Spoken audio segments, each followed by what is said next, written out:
안녕하십니까? 네. 한 주간도 평안하셨습니까? 예. 오늘은 또 외국인 복음 캠프가 있는 날이고 또 거기 관계된 많은 청년들과 또 섬기신 형제님들께서 캠프에서 또 수고해 주고 계십니다. 그러기 위해서 좀 기도가 필요한 것 같고요. 오늘은 계시록 4장을 계속해서 교제하도록 하겠습니다. 계시록 4장 1절부터 6절 말씀입니다.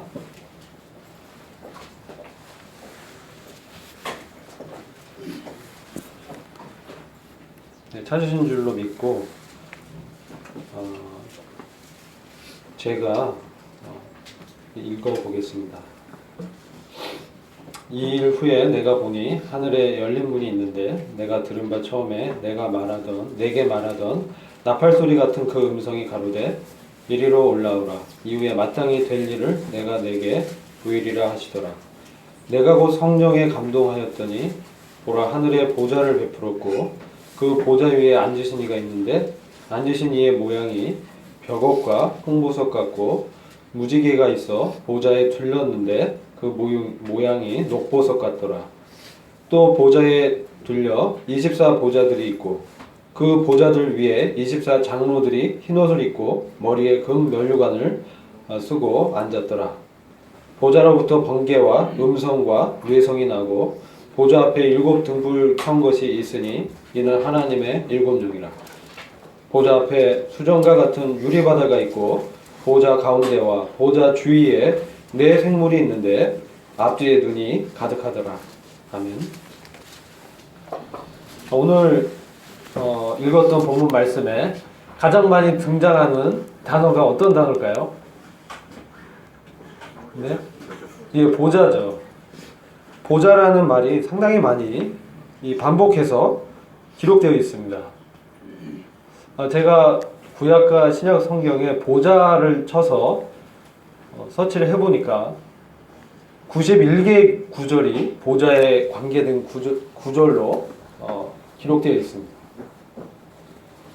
근데 놀랍게도 요한계시록에만 30개 구절이 이 보좌의 말씀이 기록되어 있는 것입니다.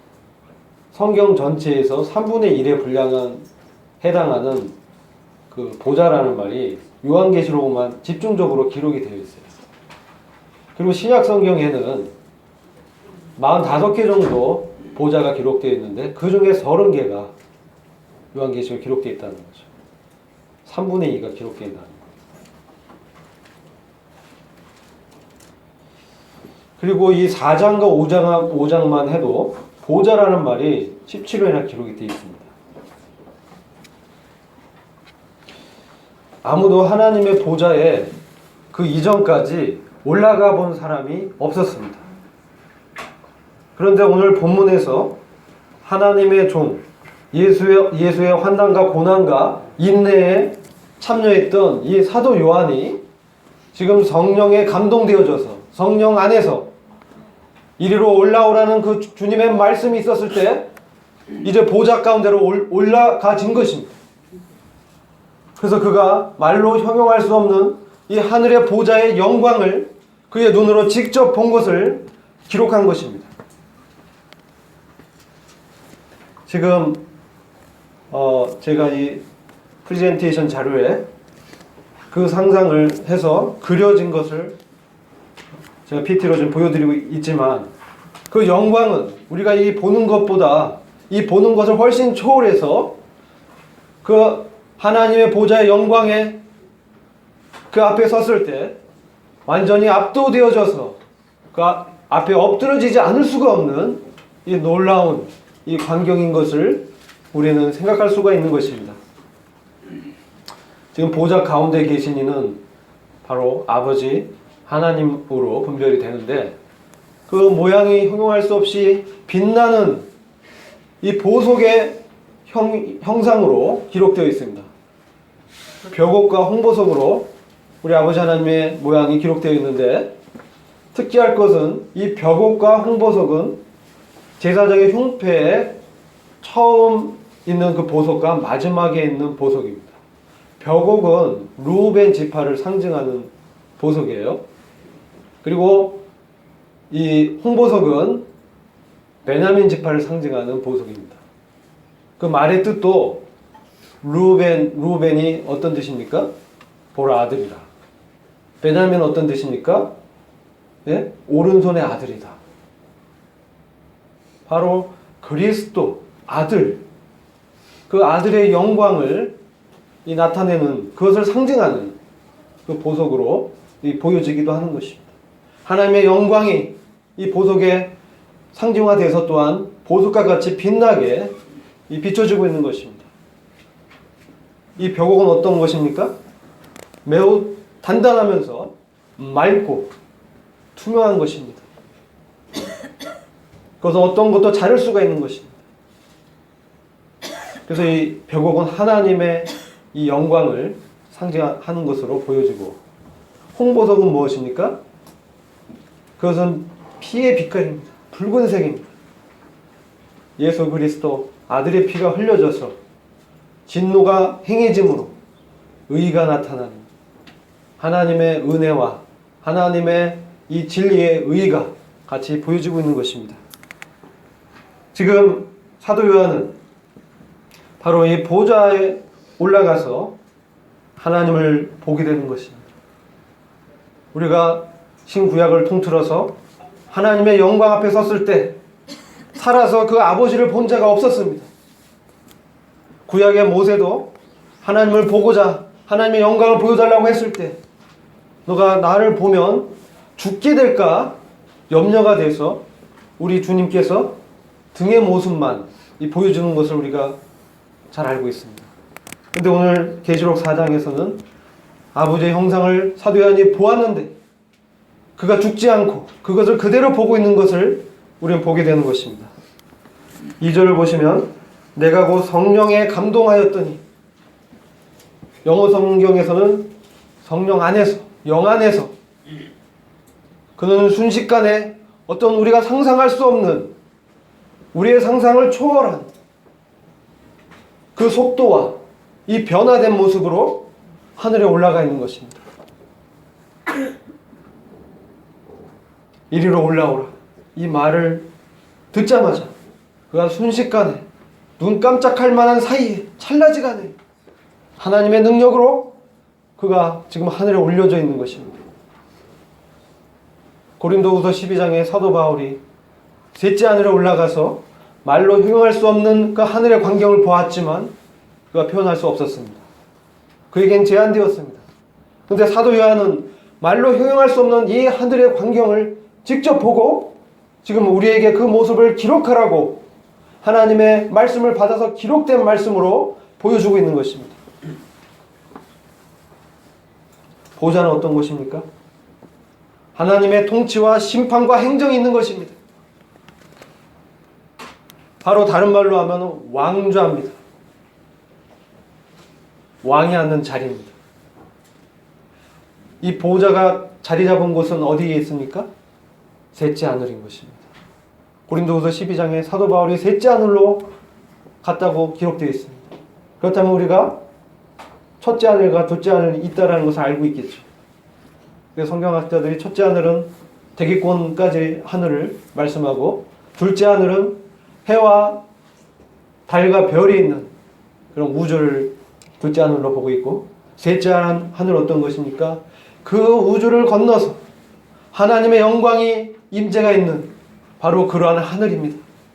그래서 하나님께서 하늘을 표현할 때 하늘들로 복수로 표현하고 있습니다. 지금 사도 요한은 그 셋째 하늘, 하나님의 영광의 임재가 있는 그 하늘에 올라가 있는 것입니다. 그래서 그곳 가운데 펼쳐진 광경을 보았는데 아버지의 모습을 보았고, 그 아버지 보좌에 무지개가 있었습니다. 보좌는 심판과 통치 행정의 자리인데 거기에 무지개가 있는 것입니다. 에스겔서 1장 28절 보면, 에스겔서는 하나님께서 이스라엘 민족에게 심판을 행하시는 것이 예언되어 있는데 그 예언의 기록을 상세히 기록하기 전에 에스겔이 이상 중에서 본 것이 바로 보좌의 형상과 무지개를 봤던 것입니다. 심판이 행해지기 전에 이 무지개가 있는 것입니다. 하나님의 보좌가 있는 것입니다. 무지개는 어떤 것입니까? 우리는 잘 알고 있습니다. 노아의 대홍수 이후에 하나님께서 이 인류를 다시는 물로 심판하지 않겠다는 하나님의 언약을 보여주고 있는 것이죠. 근데 지금 이 하늘의 보좌에 심판이 행해지기 그 바로 직전에 이 무지개가 보좌 뒤에 둘러서 비추고 있는 것입니다. 이 무지개를 볼 때 하나님의 공의의 심판이 이 땅에 행해지지만 거기에는 엄연히 하나님의 약속의 무지개가 함께 있는 것입니다. 하나님의 약속으로 물로는 심판하지 않겠다. 하나님이 보존하고자 하는 이 땅에 대해서 말씀해주고 있는 것이죠. 하나님의 은혜가 신실하게 그 약속을 지키고 있는 그것을 우리는 알 수가 있는 것입니다. 근데 저는 오늘 특별하게 이 한 구절의 말씀에 주목하게 됩니다. 사도 요한이 곧 성령에 감동되었다. 자, 누가 사도 요한같이 성령에 감동되어져서 지금 교회의 대표로 하늘에 올라가서 본 자가 있었습니까? 없었습니다. 다니엘도 하나님의 그 영광의 임재 앞에 죽은 자같이 되었습니다. 하나님의 영광의 임재 앞에 있으면은 이 혈과 육으로는 그 영광의 광채를 감당할 수가 없는 것입니다. 고린도전서 15장에 혈과 육으로는 하나님의 나라를 상속받을 수 없다고 말씀하고 있는 것입니다. 그런 다음에 부활에 대해서 고린도전서 15장을 보시면 잘 아시겠지만 부활에 대해서 말씀이 기록되어 있습니다. 영광스러운 부활이 있을 때 우리가 그리스도의 몸과 같은 부활의 형체로 변화돼서 그 영광의 몸을 입게 된다라는 그 사실이 기록되어 있습니다. 여러분, 사도 요한은 어떤 자입니까? 예수님의 가슴에 기대서 주님의 특별한 사랑을 받았던 자입니다. 어느 누구도 예수님의 가슴에 그와 같이 기대서 주님과 교제를 했던 자가 없습니다. 그래서 요한복음을 보면 주님께서 특별히 요한에 대해서 예수님의 사랑하시는 제자라고 기록을 계속하고 있는 것입니다. 요한은 자기의 이름을 밝히지 않고 자기가 어떤 자라는 것을 지금 증거하고 있는 것입니다. 요한은 자기가 주님의 사랑을 받은 자라고 말씀하고 있는 것입니다. 요한복음 21장을 보면 베드로의 그 죽음에 대해서 그가 젊었을 때는 이리저리 주님의 복음을 증거하러 가겠지만 이제 나이가 들어서 늙었을 때는 그가 끌려서 가서 주님께 이 순교로 영광을 돌리는 것이 기록되어 있습니다. 베드로가 자신의 그 죽음에 대해서 들었을 때 주님께 물어보았습니다. 여기 있는 자는 어떻게 되겠습니까? 그 자가 누굽니까? 요한입니다. 요한은 어떤 죽음으로 될 운명입니까? 그렇게 물어보았습니다. 그래서 주님께서 어떻게 대답하셨습니까? 예수께서 가라사대 내가 올 때까지 그를 머물게 하고자 할지라도 내가 무슨 상관이냐. 주님이 다시 올 그때까지, 주님이 재림하실 그때까지 요한을 머물게 한다고 할지라도 너는 상관하지 말아라. 우리는 요한의 운명에 대해서 이 말씀을 통해서 생각을 해볼 수가 있는 것입니다. 사도들이 다 순교당했습니다. AD 60년대 베드로, 바울이 다 순교당했죠. 가장 먼저 순교당한 사도가 누굽니까? 야고보였습니다. 이제 요한계시록에 쓰여진 배경은 AD 90년대입니다. 이제 90세가 다 된 늙은 요한이 가장 늦게까지 살아남아서 주님이 다시 오실 때까지 머물게 하고자 할지라도 내가 무슨 상관이냐고 하신 그 말씀대로 재림하시는 그 주님의 영광의 임재 앞에 주님의 재림을 목도하는 것입니다. 주님의 가슴에 기댄 그 요한, 그는 교회를 대표하고 있는 것입니다. 아담이 깊이 잠들었을 때 주님께서 그 갈빗대를 취하셔 내서 누굴 만듭니까? 뼈 중에 뼈, 살 중에 살인 아름다운 하와를 창조합니다. 저의 자매가 저의 뼈 중에 뼈, 살 중에 살이죠. 아멘. 네. 자, 이것은 무엇을 상징합니까? 구약에서 아담은 첫째 사람입니다. 우리 그리스도는 둘째 아담, 마지막 아담입니다. 아담의 옆구리에서 주님이 옆구리를 베내고 거기서 뼈를 취해낸 것입니다. 이게 의학적으로는 상상이 됩니까? 아마 그렇게 해서 피를 콸콸 쏟았을 것입니다. 그러나 주님께서 능력으로 그렇게 하신 것입니다. 에베소 5장에서 그 결혼의 이 신비에 대해서 주님이 바울을 통해서 교제하면서 남편들아 아내 사랑하기를 그리스도께서 교회를 위하여 자신을 주신 것 같이 사랑하라고 말씀하고 있는 것입니다. 그것은 무슨 말씀입니까? 그리스도의 그 가슴에서 신부된 교회가 태어나는 것입니다. 주님의 사랑을 받은 그 제자 요한이, 주님의 가슴에 기대었던 그 요한이, 주님의 마음의 뜻을 가장 잘 알았던 그 요한에게 지금 바로 이 교회의 영광에 대해서 경험하게 해주시는 것입니다. 지금 요한은 성령 안에서 우리가 상상할 수 없는 변화된 그 모습으로 하늘에 올라가 있습니다. 그래서 요한은 보좌를 보고 그 보좌 앞에는 무엇이 있었습니까? 그 4장 6절에 보면 수정과 같은 유리바다가 있습니다.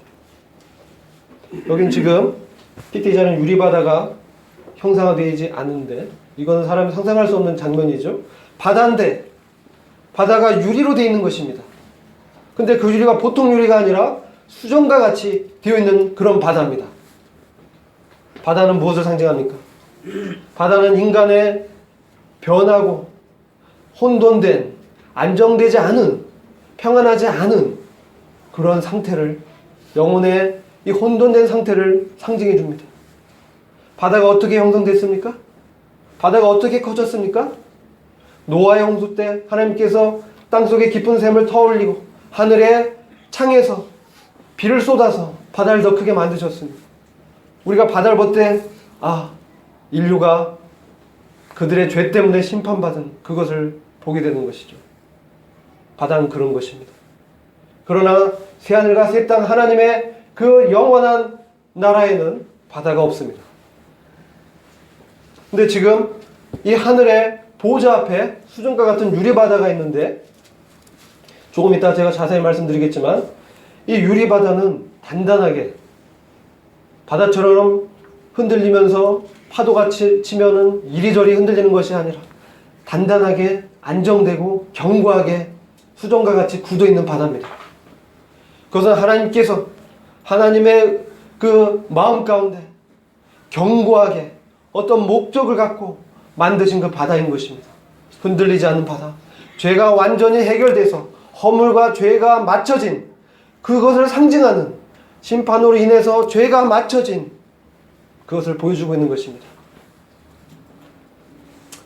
지금 이 수정과 같은 유리바다에는 아무도 없습니다. 그런데 우리가 요한계시록 15장 2절을 가서 보면은 잠시 요한계시록 15장 2절을 보시겠습니다.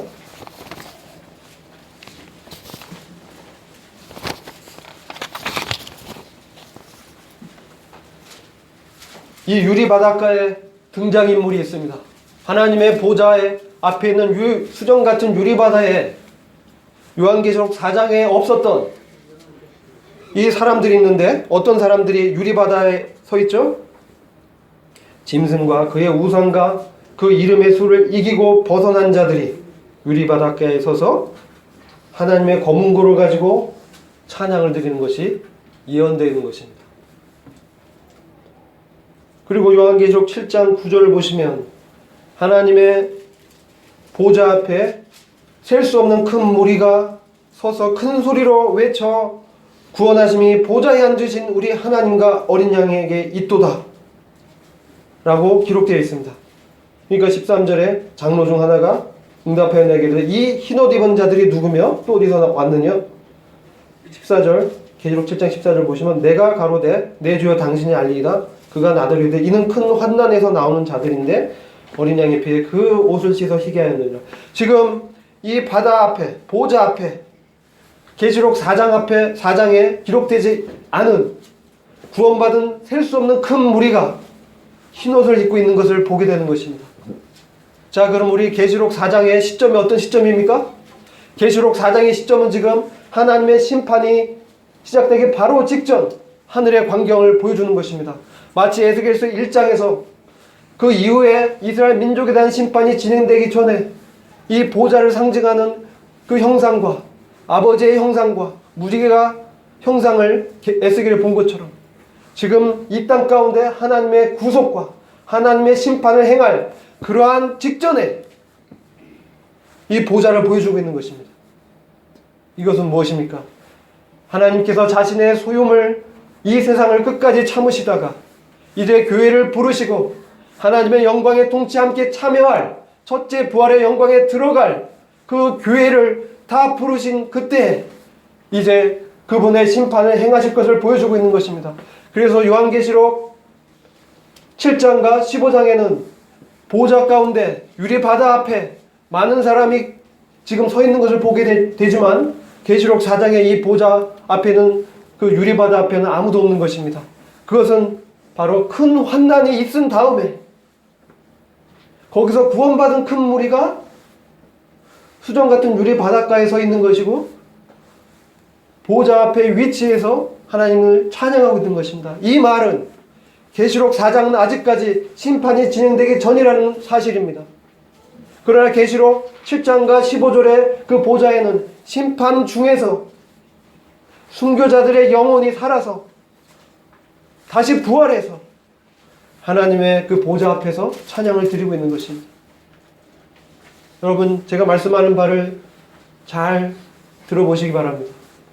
이것은 지금 계시록 4장의 이 보좌는 심판이 진행되기 전이라는 사실입니다. 그것이 이해가 되시죠?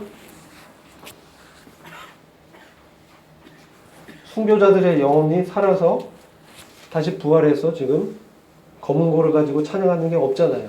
지금 4장의 수정 같은 유리바다 앞에는 아무도 없습니다. 그러나 15장 2절의 수정 같은 유리바닷가에는 많은 사람들이 부활해서 찬양을 드리는 것입니다. 그것은 환난 가운데에서 순교한 사람들이 다시 부활한 것입니다.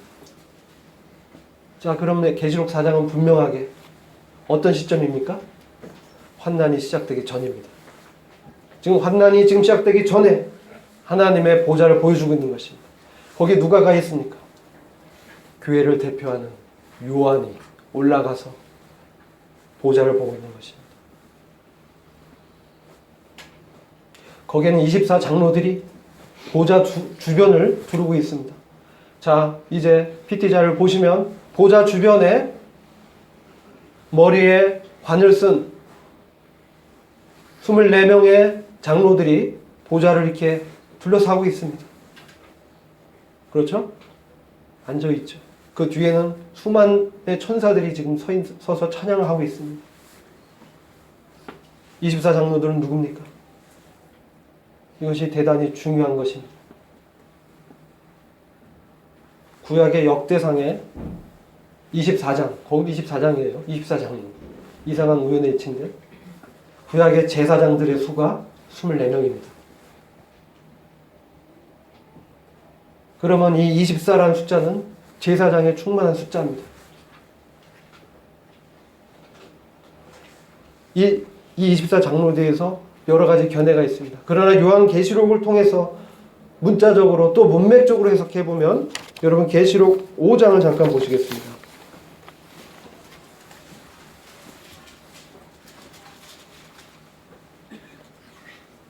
5장 9절입니다. 지금 새 노래를 노래하는 사람들이 있습니다. 이 24장로들이 새 노래를 노래하는데 새 노래를 노래하여 가로되 책을 가지시고 그 인봉을 떼기에 합당하시도다. 일찍 죽임을 당하사 각 족속과 방언과 백성과 나라 가운데서 사람들을 피로 사서 하나님께 드리시고 저희로 우리 하나님 앞에서 나라와 제사장을 삼으셨으니 저희가 땅에서 왕노릇 하리로다 하더라. 자, 지금 일찍 죽임당한 어린 양이 누구십니까? 예수님이십니다. 예수님께서 어린 양으로 오셔서 우리의 죄 때문에 십자가에 달리셨습니다. 구약시대 출애굽기 4장 보면 이스라엘 민족이 불평을 하다가 하나님의 불뱀을 보내셔서 물렸습니다. 그때 그들이 죽게 되었을 때 모세가 하나님께 기도합니다. 그랬을 때 주님께서 해결책을 주십니다. 장대에 녹뱀을 달아서 그것을 쳐다본 사람들은 다 살게 하셨죠. 이것은 무엇을 상징합니까? 우리 주님께서 어린 양으로 오셔서 십자가에 달리셨을 때 그것을 믿음으로 바라본 자들이 쳐다본 즉 살게 되는 것입니다. 자, 이것은 바로 죄가 되셔서 주님이 달리신 것을 보여주고 있는 것입니다. 죄가 심판받은 그 모습을 보고 있는 것입니다. 우리가 주님과 함께 십자가에서 달리셔서 우리 죄가 주님과 함께 심판받은 것을 보여준 것입니다. 우리가 십자가에서 주님과 함께 죄에 대해서 죽은 것을 보여준 것입니다. 죄에 대해서 죽었기 때문에 죄의 권세에 대해서 해방을 받은 것입니다. 완전히 의로운 자가 된 것입니다. 우리가 십자가에 달리신 주님을 바라볼 때, 이스라엘 민족이 장대에 달린 노뱀을 바라봤을 때, 그들이 쳐다봤을 때, 믿음으로 그것을 바라봤을 때, 그들이 어떤 약으로도 이 불뱀에 물린 상처가 치료되지 않고 다 죽었습니다. 여러 가지 약을 발랐겠죠. 처방전을 해도 그들은 나을 수가 없었습니다. 오직 한 가지 처방전 구원의 방책은 노뱀을 쳐다보는 것이었습니다. 뱀은 무엇입니까? 하나님의 심판, 죄를 심판하는 것을 상징합니다. 이 뱀이 노뱀에 달리신 것 같이 우리 주님이 십자가에 달리신 것은 주님이 죄가 되셔서 심판받은 것입니다. 우리가 그 안에서 함께 심판받아서 죄에 대해서 죽었고 죄의 권세에서 해방받은 것입니다. 지금 이러한 주님의 피로 산바된 이 사람들이 하나님께 찬양드립니다. 이게 계시록 5장 9절에 기록된 것입니다. 각 족속과 방언과 백성과 나라 가운데서 사람들을 주님의 피로 사서 하나님께 드리시고 하나님 앞에서 나라와 제사장을 삼으셨다. 자, 주님의 피가 흘려지려면 어떤 시대입니까? 신약 시대입니다. 지금 24장로의 노래 가운데 자기가 누군가를 말씀하고 있죠. 신약 시대에 주님의 피로 사심받은 죄의 권세에서 해방된 하나님 앞에서 나라와 제사장으로 삼아진 바 된 그런 자들입니다. 이들이 어떤 자들입니까? 베드로전서 2장 9절을 보면 오직 너희는 택하신 족속이요 왕같은 제사장들이요 거룩한 나라요 그의 소유된 백성이니. 자, 여기서 24장로의 정체가 나타납니다. 그들은 24명의 제사장들로서 주님의 피로 구속을 받은 여러 각 족속과 백성과 방언 가운데 죄의 권세에서 해방돼서 주님과 연합되어져서 믿음으로 이 땅 가운데 살았던 주님의 소유된 백성인 것입니다. 그게 누굽니까?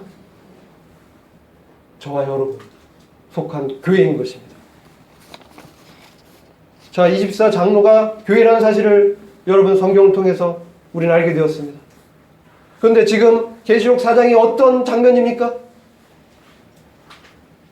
수정과 같은 유리바닷가에 선 순교했다가 살아난 그 환란기 기간에 구원받은 성도들이 있기 전, 환란이 있기 전에 계시록 4장의 하늘의 보좌의 모습입니다.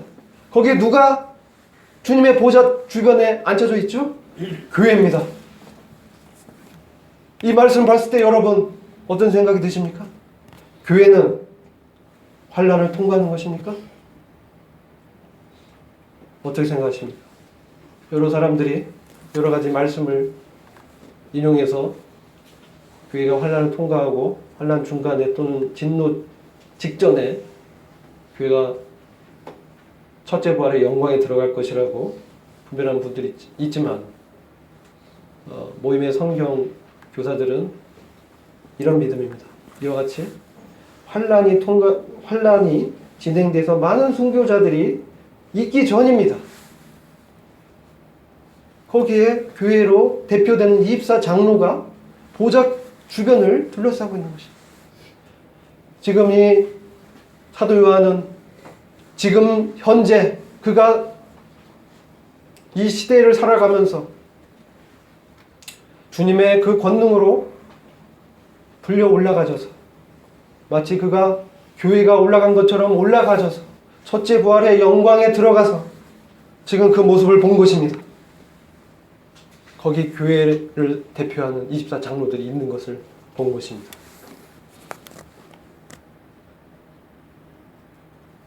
바로 이 첫째 부활의 영광에 교회가 들어가 있는 것입니다. 계시록 3장 20절 보시면 빌라델피아 교회가 어떻습니까?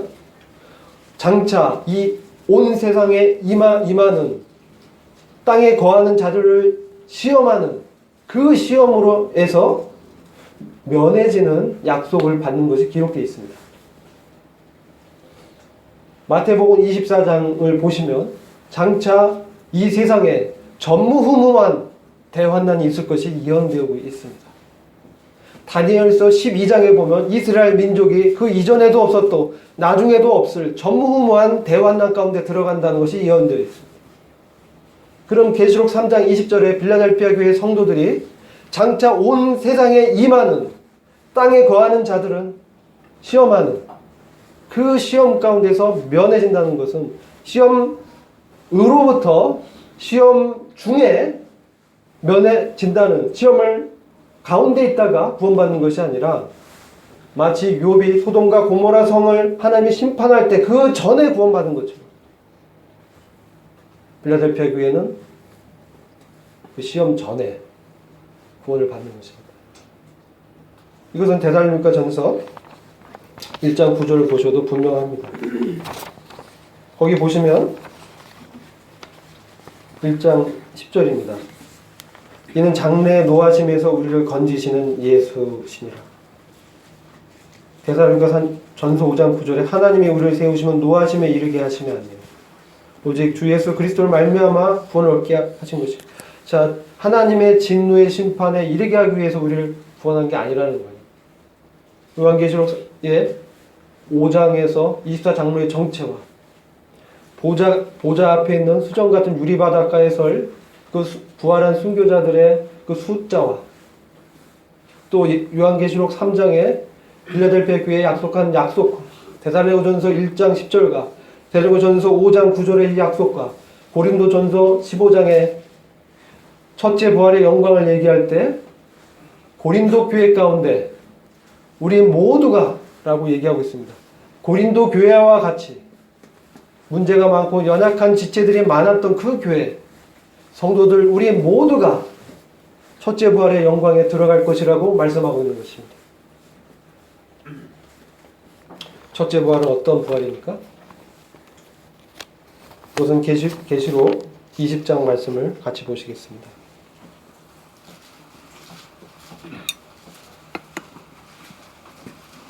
20장 4절입니다.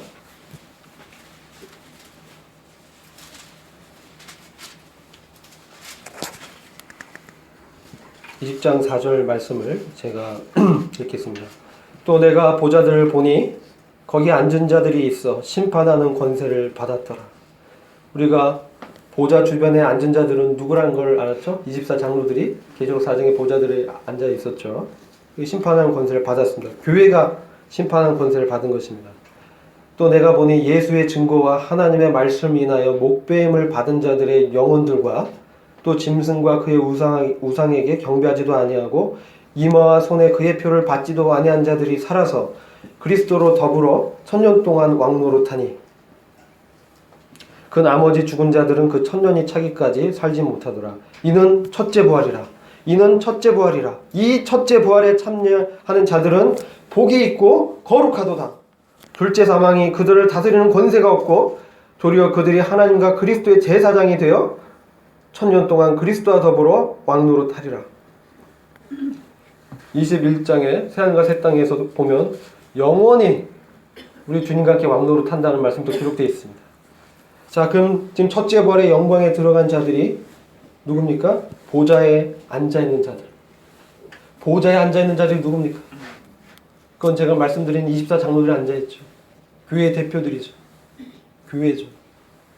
그리고 에베소서 2장에서는 우리가 그리스도와 함께 다시 부활해서 하늘에 함께 앉혀진 바 되었다 라고 말씀하고 있습니다.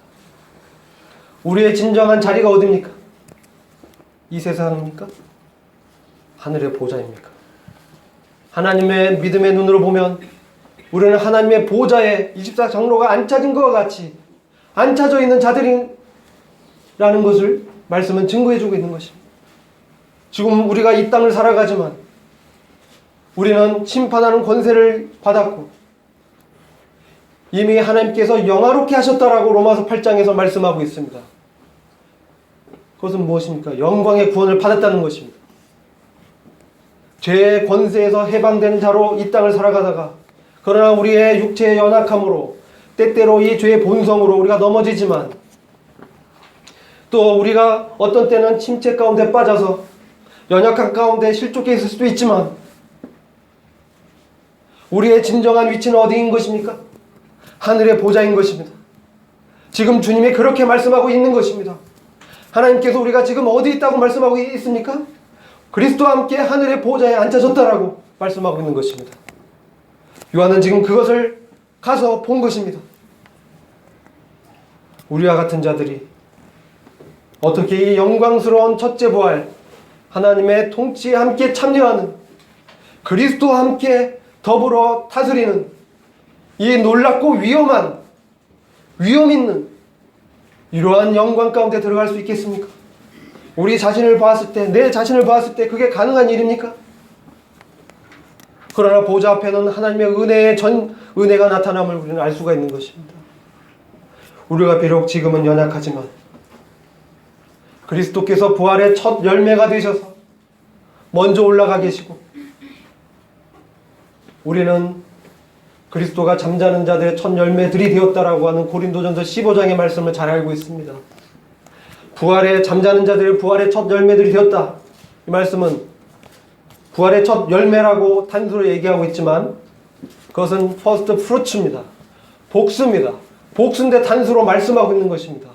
우리는 그것을 봤을 때 주님께서 부활의 첫 열매들이 되셔서 이제 죽어있는 가운데 영혼의 죄 가운데 빠져있는 가운데 죽어있는 자들을 부르셔서 그리스도와 함께 하늘의 보좌에 앉히시고 그 부활의 영광으로 우리를 이 땅 가운데 인도하시면서 주님과 동행케 하시며 우리를 먹이시고 우리가 넘어졌을 때 일으켜 주시고 우리를 영화롭게 하셔서 신부로 정결케 하셔서 말씀의 물로 씻어주시고 그리스도의 피로 죄들을 사시었다는 것을 보여주심으로 우리를 담대하게 하고 우리를 죄의 권세에서 해방한 자로 이 땅에 실제로 살아가게 하시며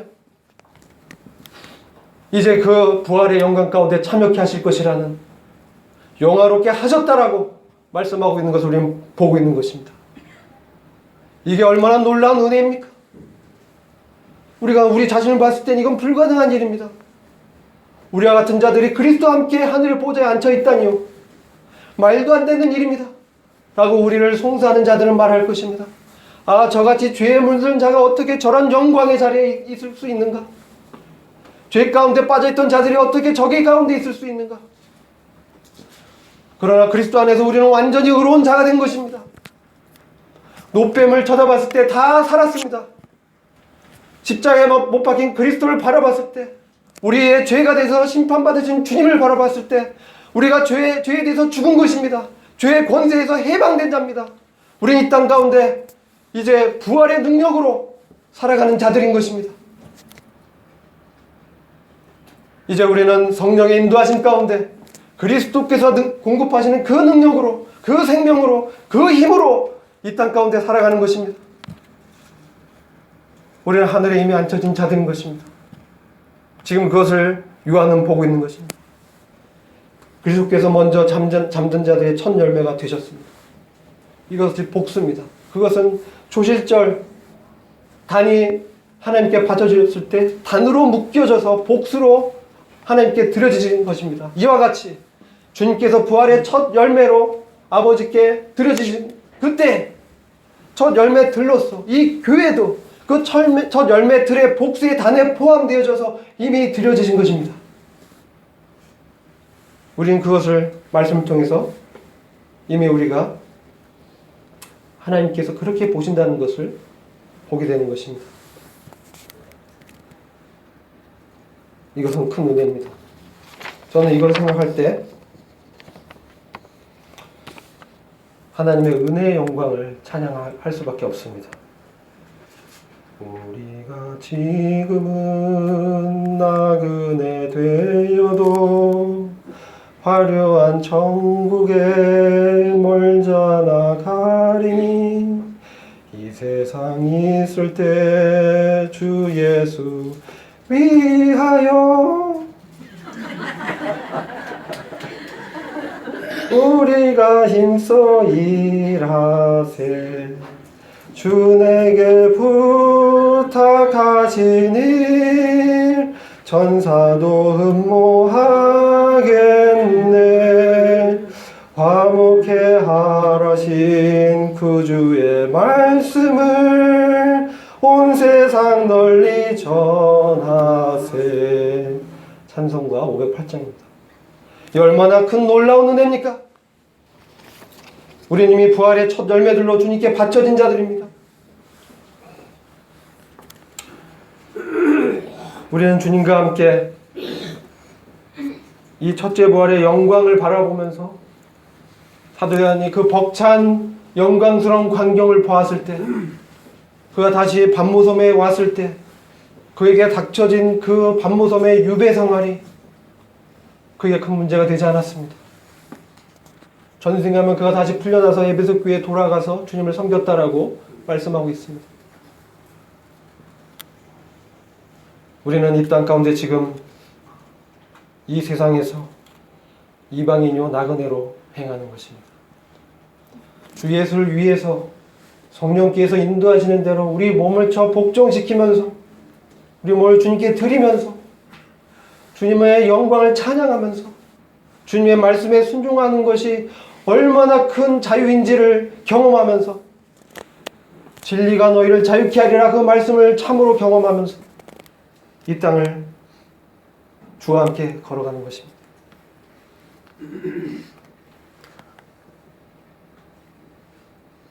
여러분,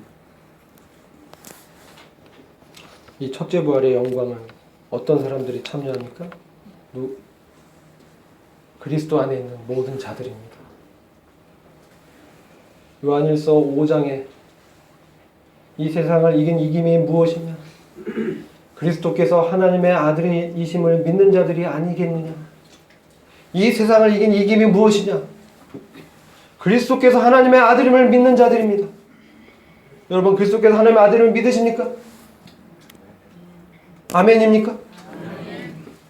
그럼 우리 세상을 이미 이겼습니다. 믿으십니까? 아멘. 세상은 무엇을 믿지 않습니까? 예수 그리스도가 하나님의 아들임을 믿지 않습니다. 그러나 교회는 유일하게 부활의 영광 가운데 참여할 교회는 이미 그리스도께서 부활하셔서 우리 안에 계심을 믿는 것입니다. 그리스도께서 하늘의 대제사장으로 계시지만 성령을 통해서 우리 안에 생명으로 능력으로 살아계신 것입니다. 성령의 인도하심을 쫓아 우리가 살아가야 되는 것입니다.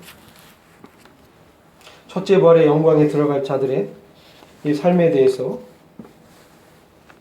잠깐 교제를 하겠습니다.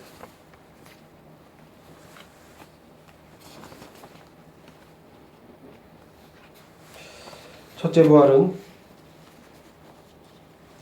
주님의 몸과 같이 영원한 몸을 입는 부활입니다. 그리고 천년 동안 주님과 함께 다스리는 그러한 영광에 참여하는 그런 부활입니다. 그래서 첫째 부활에 참여자는 복되고 거룩하도다. 거룩하도다. 말씀하고 있는 것입니다. 그렇다면은 성도가 어떻게 이 땅 가운데 살아갈지를 우리는 알게 되는 것입니다. 자, 하늘에 올라가신 그리스도, 그분께서 하늘의 보좌야 하나님 우편 보좌 우편에 앉아 계시죠.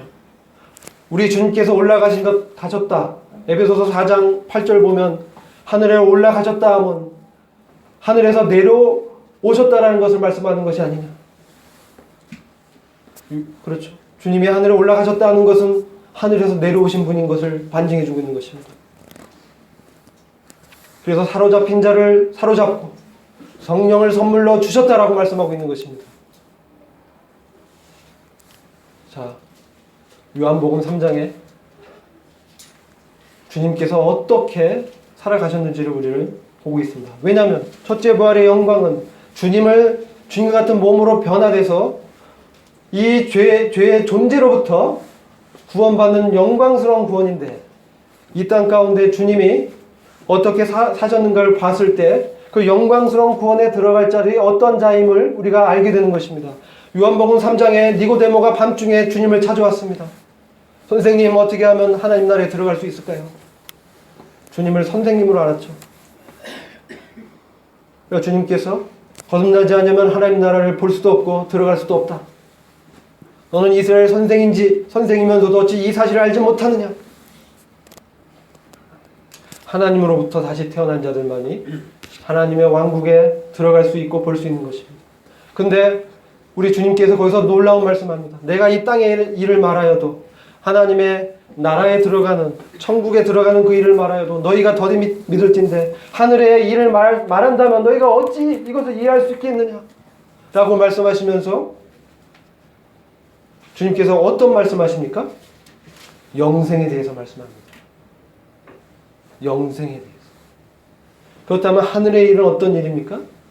거기서 우리 주님의 요한복음 3장을 보시면 우리 주님에 대해서 하늘에 계신 인자라고 말씀해 줍니다. 이 개역성경은 그냥 인자라고 되어 있지만 흠정역은 인자 앞에 수식어가 있습니다. 하늘에 계신 인자. 그 말씀은 우리 주님이 이 땅에서 계셨지만 그분은 하늘에 계셨다라는 뜻입니다. 그분은 이 땅 가운데 몸을 입고 행하셨지만 그분은 항상 하늘의 아버지와 교제 가운데 있었다는 뜻입니다. 그분은 이 땅 가운데 말씀했지만 항상 아버지로부터 말씀을 받아서 이 땅 가운데 행하셨다는 것입니다. 그는 아버지 하나님과 친밀한 교제 가운데서 그분의 뜻에 죽기까지 온전히 순종하신 것입니다. 그래서 우리가 이 주님과 같이 주님이 이 하늘의 일이라고 말씀하는 그 일을 하늘에 계신 인자로서 이 땅 가운데 아버지와 동행하면서 살았던 이 삶, 이것이 바로 거룩한 삶인 것입니다. 이 땅 가운데 다른 세상의 사람들과는 구분되는, 분리되는, 그래서 하나님께 속한 그런 삶인 것입니다. 그것은 바로 주님의 삶의 비결이 있는 것입니다. 주님께서 항상 주님의 일은 아버지의 뜻을 행하는 것입니다. 주님의 양식은 무엇입니까? 아버지의 뜻을 행하는 것입니다. 아버지의 뜻은 무엇입니까? 나에게 맡기운 자들을 마지막 날에 다시 살리는 것입니다. 영생입니다. 첫째 부활의 영광에 들어가게 하는 것입니다. 그게 주님이 맡으신 아버지의 일인 것입니다. 예수 그리스도가 하나님의 아들이심을 믿는 그 자들이 영생을 얻어서 첫째 부활의 영광에 들어가서 하나님의 아들들로 우리 주님과 함께 다스리는 그 영광에 들어가는 것입니다. 이 땅 가운데 주님과 같은 삶을 살도록 성령을 통해서 인도하시는 것입니다. 우리가 주님과 함께 결속되고 아버지와 깊은 사귐에 있다는 것을 어떻게 알 수 있습니까?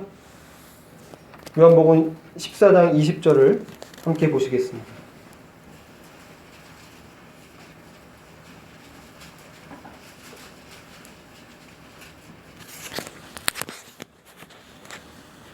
그날에는 내가 아버지 안에, 너희가 내 안에, 내가 너희 안에 있는 것을 너희가 알리라.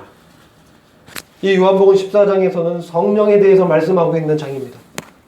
그날에는, 성령께서 임하는 그날에는, 지금은 더디 믿는 그 제자들에게, 그날에는, 성령이 너에게 임하는 그날에는, 성령이 너희 안에 임재하고 너희에게 성령으로 인을 치는 그날에는 내가 아버지 안에, 너희가 내 안에, 내가 너희의 안에 있는 것을 너희가 알리라. 이미 하나가 되었지만 이 제자는 알지 못했습니다. 근데 성령이 임했을 때, 어떤 자들에게 성령이 임합니까? 너희가 믿을 때 성령을 받았느냐? 여러분 믿을 때 여러분 영혼과 마음 안에 성령이 오신 사실을 믿으십니까? 여러분 지금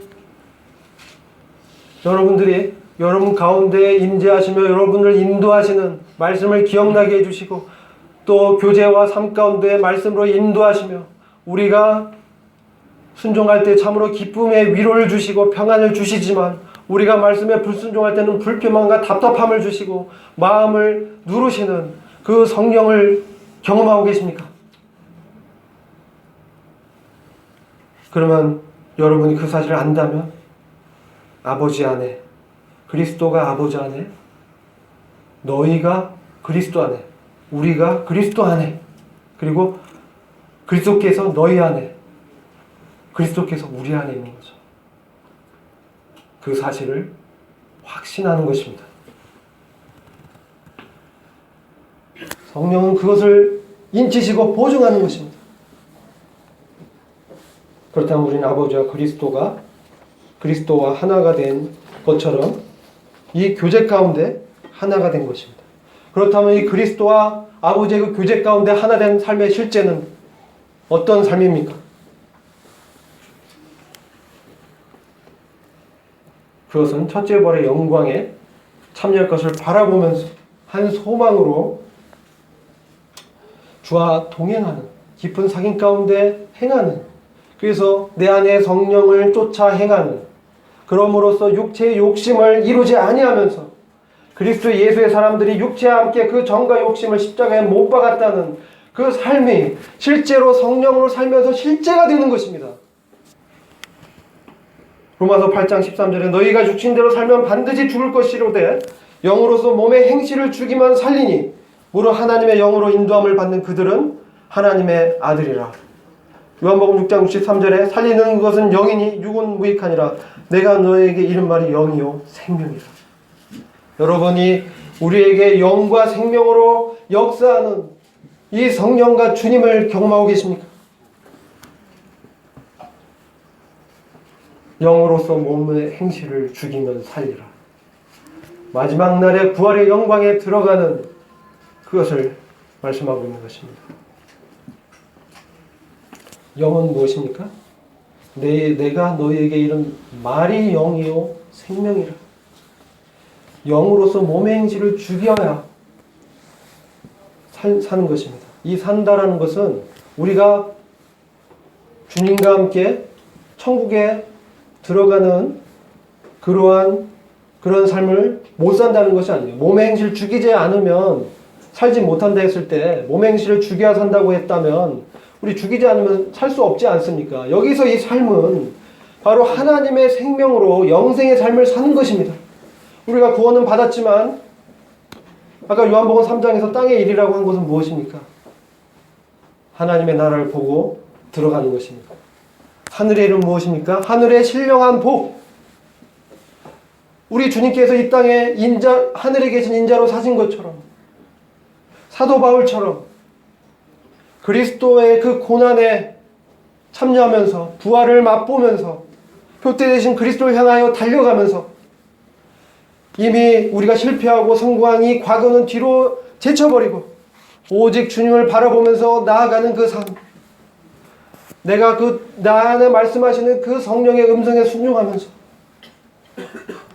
몸의 행실을 죽이면서 주님께 순종하는 삶, 나에게 가능성이 없음을 분명하게 인식하고 주님께 모든 것을 내드린, 주님께 주권을 완전히 양도한, 주님이 완전히 주인으로 내 마음의 인격 가운데 사시는 삶. 그래서 죄의 권세에서 해방된 그 신분과 위치가 우리의 삶 가운데 실제가 되는 그 놀라운 삶. 이 삶 가운데 있는 것이 성령 충만한 삶인 것입니다. 너희가 배에서 생수의 강이 넘쳐 흘러나리라. 내가 너에게 온 것은 너희 배에서 생수의 강이 흘러 넘쳐서 기쁨 가운데 있게 하시겠다는 그 주님의 말씀처럼 우리는 이미 죄의 권세에서 해방된 자인 것입니다.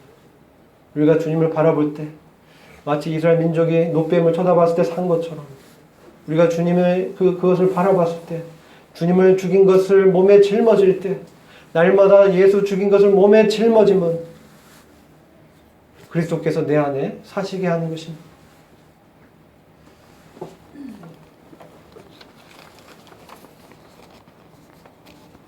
이와 같은 소망을 가진 자들이 주님을 더 깊이 알고 주님의 관심사가 나의 관심사가 되어서 사는 삶. 이럴 때는 세상의 어떤 어려움도 고난도 주님의 사랑에서 그를 끊을 수가 없는 것입니다. 우리가 주님을 따르고 순종하는 것은 우리와 같이 놀라운 영광을 주신 그 주님을 사랑하는 것입니다.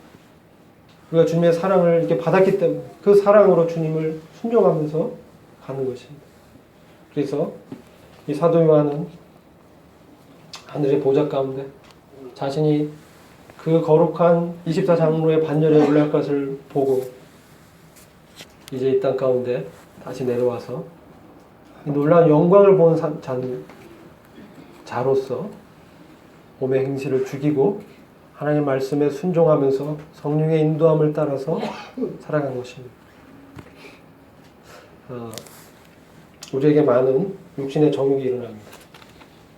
그때 우리는 내가 주님과 이미 죽었고 나에게 가능성이 없고 나의 주인이 주님이라는 사실을 항상 기억하면서 기도와 말씀으로 이 땅 가운데 실제적으로 살아가야 되는 것입니다. 그렇지 않다면 우리에게 거룩한 삶이 실제가 되지 않습니다.